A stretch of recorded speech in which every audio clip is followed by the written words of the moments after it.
Bharatiya Janata party के 3 कार्यक्रम चल रहे हैं। 17 सितंबर प्रधानमंत्री जी का जन्मदिन से लेकर के 2 अक्टूबर तक एक सेवा पखवाड़े कार्यक्रम, जिसमें 17 सितंबर को प्रधानमंत्री जी का जन्मदिन, 25 सितंबर को दीनदयाल उपाध्याय जी का जन्मदिन और 2 अक्टूबर को महात्मा गांधी जी और लाल बहादुर शास्त्री जी का जन्मदिन। इन तीनों दिनों को मिलाकर के पार्टी ने, प्रधानमंत्री बार बार कहते हैं कि मेरे जन्मदिन का महत्व नहीं, इसके माध्यम से हम लोगों तक पहुंच कर के सेवा के काम करें। इसलिए चाहे रक्तदान शिविर होंगे, मेडिकल चेकअप होंगे, पर्यावरण के संकट को देखते हुए हर घर का जुड़ाव कहीं पेड़ के साथ तो पेड़ लगाने का कार्यक्रम होगा, संगोष्ठियों के कार्यक्रम होंगे। इन सब के माध्यम से आम आदमी से जुड़ने का काम। दूसरा, आत्मनिर्भर भारत, वोकल फॉर लोकल, हम स्वदेशी को अपनाएं। ये दिवाली और दशहरे का त्यौहार है, इस समय शुरुआत करें और शुरुआत करते हुए कैसे मैं खरीदूंगा भारत के लिए और बनाऊंगा भी भारत के लिए, इस संकल्प के साथ बनाने वाले जहां भारत में बनाकर करें वहां अपनी गुणवत्ता को बढ़ाते हुए विदेशों में भेजें, जिससे भारत का एक्सपोर्ट भी बढ़ता रहे। इस सिद्धांत को लेकर के एक आत्मनिर्भर भारत का सिद्धांत। और तीसरा, अभी जो GST के रिफॉर्म किए हैं, पहले 4 स्लैब होती थी, 5%, 12%, 18%, 28%। 12 और 28% की स्लैब को ख़त्म किया, केवल 2 स्लैब रही है। हर व्यक्ति के, हर परिवार के घर का बजट कम हुआ है, उसको बहुत अधिक लाभ इस सबका मिला है। देश भर में मोटा मोटा आंकड़ा जो ध्यान में आ रहा है, 25 लाख करोड़ का कुल फ़ायदा लोगों को ऐसे होगा। झोंपड़ी से लेकर के और बड़े मकान तक रहने वाले हर व्यक्ति को इसका लाभ मिलेगा।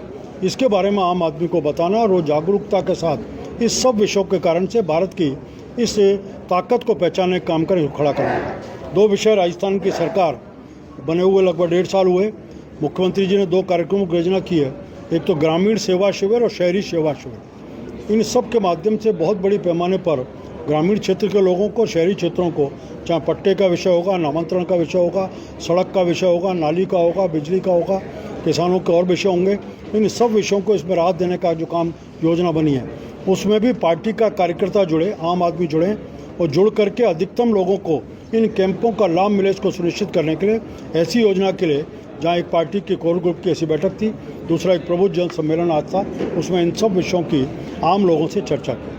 सर, पूर्ववर्ती सरकार ने जो घाटा छोड़ के गया, तो इस GST रिफॉर्म में कैसे देखते हैं आप? GST रिफॉर्म का एक मोटे तौर पर आता है, आपको याद होगा 2017 में जब GST का कानून बना था, कांग्रेस और कांग्रेस के साथ बाकी विपक्षी दलों में भयंकर इस विषय को लेकर के विरोध खड़ा किया था। देश का में एक कन्फ्यूजन का वातावरण बनाया था।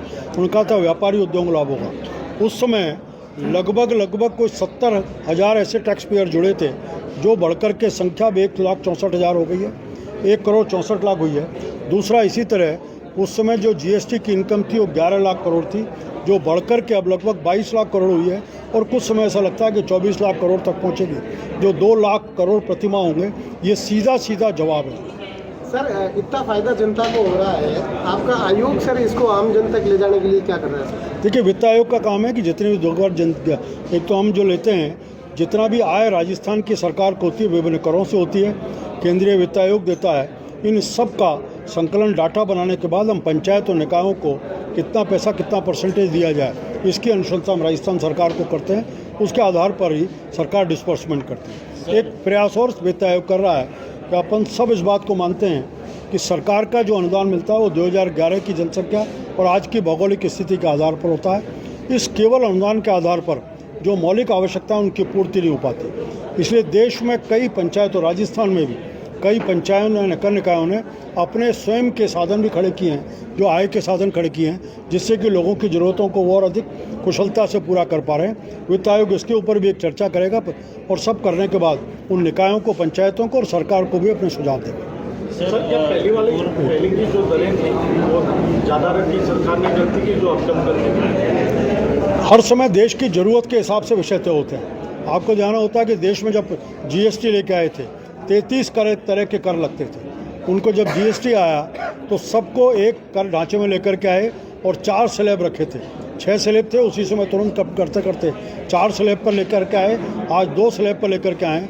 धीरे धीरे प्रधानमंत्री आम आदमी को राहत देने के जो उनका वादा था उसके क्रम में चल रहे हैं। लाल किले की प्राचीर से उन्होंने पहले ही कहा था कि इस दिवाली के ऊपर एक विशेष तोहफा देश की जनता को मिलेगा। सर, एक मांग जो है मसला? सर गहलोत साहब ने यह कहा है जीएसटी को लेकर कि जब हमारी यूपीए की सरकार थी तब हमने लो टैक्स स्लैब रखना चाहते थे, एक स्लैब रखना चाहते थे, लेकिन सरकार बने इतना समय हो गया, इसके बाद में अब 2 स्लैब पर यह सरकार आ पाई है। गहलोत जी करना चाहते थे इसका मतलब नहीं आपने किया नहीं। 14 से पहले 10 साल तक आपकी सरकार थी और आप जीएसटी के गीत गाते थे, लेकिन जीएसटी को ला करके आपने काम नहीं किया। नरेंद्र मोदी ने आते ही जनता की इस अपेक्षा को पूरा करते हुए कानून बनाया। अब धीरे धीरे राहत देने का काम, केवल इतना विषय नहीं गहलोत जी, आप महिला आरक्षण के ऊपर भी लगातार बोलते थे, आपने पारित नहीं कराया। ये भारतीय जनता पार्टी की सरकार क्यों लेके आई? आपने शिक्षा नीति के ऊपर कभी आपने कानून बदलने का काम नहीं किया। ये नरेंद्र मोदी है जिन्होंने एक देश एक शिक्षा नीति लेके आए। आपने कभी देश के राशन कार्ड को अलग अलग करने की बात नहीं हुई। ये नरेंद्र मोदी है जिन्होंने एक देश एक राशन कार्ड करने का काम किया।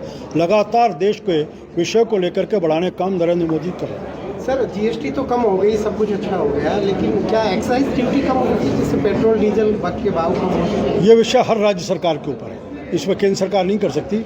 राज्य सरकार को, और आपको ये बात ध्यान होगा 14 से पहले का भी जो आपने चर्चा की है गहलोत जी की, देश में उस समय भी पेट्रोल डीजल के ऊपर एक्साइज की बात थी।